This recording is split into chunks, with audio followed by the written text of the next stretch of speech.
to the RunnerX podcast, where we talk about all things running. As many runners know, it's 90% mental.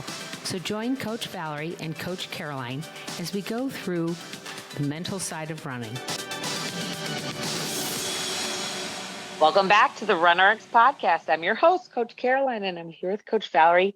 Coach, I've been thinking about how we're spring here in Texas, and my allergies have been just horrible.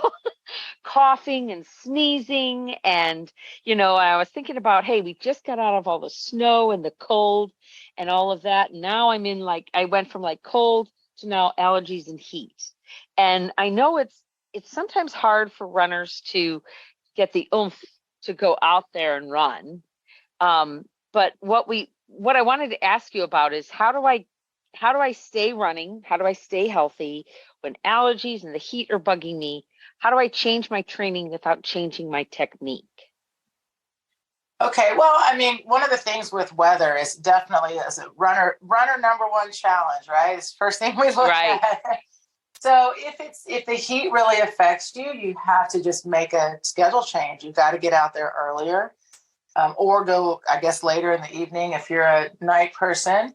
Some people will switch to indoor running. And then, of course, you're going to allergies and things like that. That's a challenge, but staying really hydrated, and same thing. If it's obviously pick your running days on days when you test they'll show you the air. If it's less or more allergies, like here in Texas, for example, we have so much, or in Dallas anyway, we have so much wind. It's always windy. So you're never going to get away from it. And then also hydration. So as it gets hotter, you've got to really retest your hydration and play with it. And you might even need to look at electrolytes, things like that. So that's important, especially if you're a heavy sweater, like I know I am. And also with how you plan to wear. So what's interesting with heat, they say whatever the temperature is outside, to your body, it's 20 degrees warmer. And that's important because if a lot of people will come outside and they're a little bit chilly because they just woke up or it's, whatnot. And you really want to make sure that you are not having to delayer. You should be already delayered if possible, or maybe something, one thing to take off. It's really, it's amazing how heavy clothing can be when it's hot. So then you're like, do I change my technique? What happens in the summer for many people, especially as they're acclimating, is they feel like they're exerting more. So a lot of people will, maybe their pace isn't quite as high as it is, right? There's reasons we have marathons at different, ideal marathon weather, I believe, is 40, Fahrenheit. Yeah. So in Texas, we're going to be 75 in the morning and we're at 100 during the day. So, your choice is limited. So again, that's where be okay with stopping more if you need to stop and get and hydrate. And instead of thinking I need to change how I run, because we do hear this a lot, people will say you're going to slow down.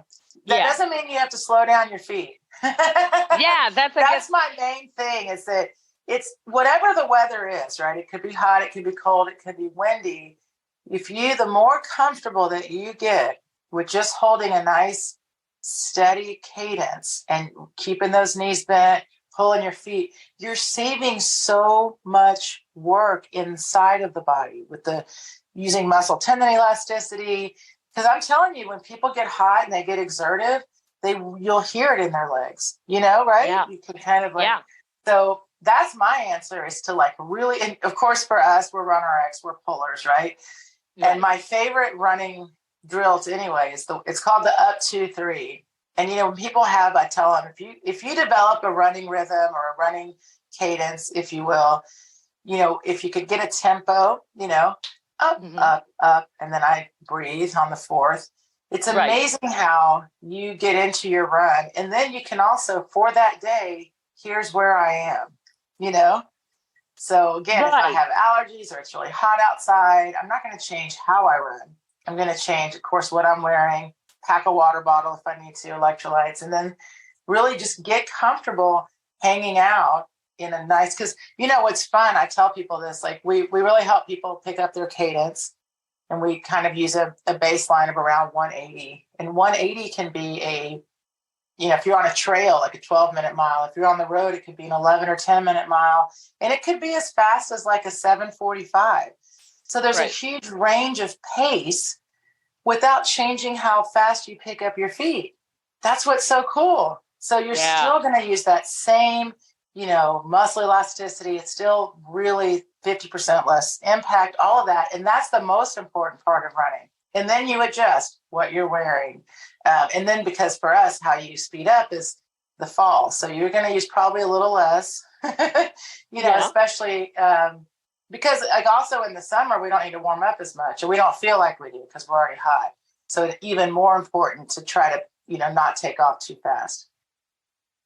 That's exactly what I was thinking, because the cadence and that idea that people think, okay, I'm going to slow down. And so what they wind up doing is slowing down their cadence.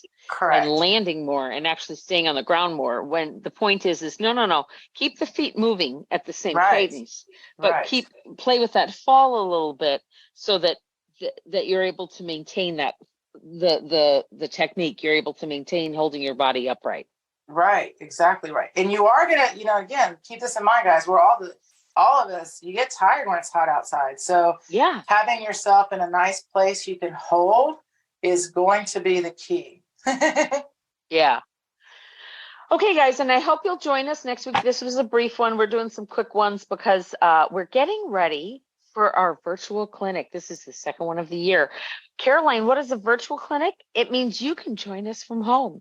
It means you don't have to come here to Dallas. It means you can just hang out with us for a couple days at the end of April here and find out a little bit more about RunRx. So we're going to be talking more about that next week. So I hope you'll join us on the podcast. Thanks, guys. Thank you for joining us on the RunRx podcast. If you'd like to know more, join us at www.runrx.fit.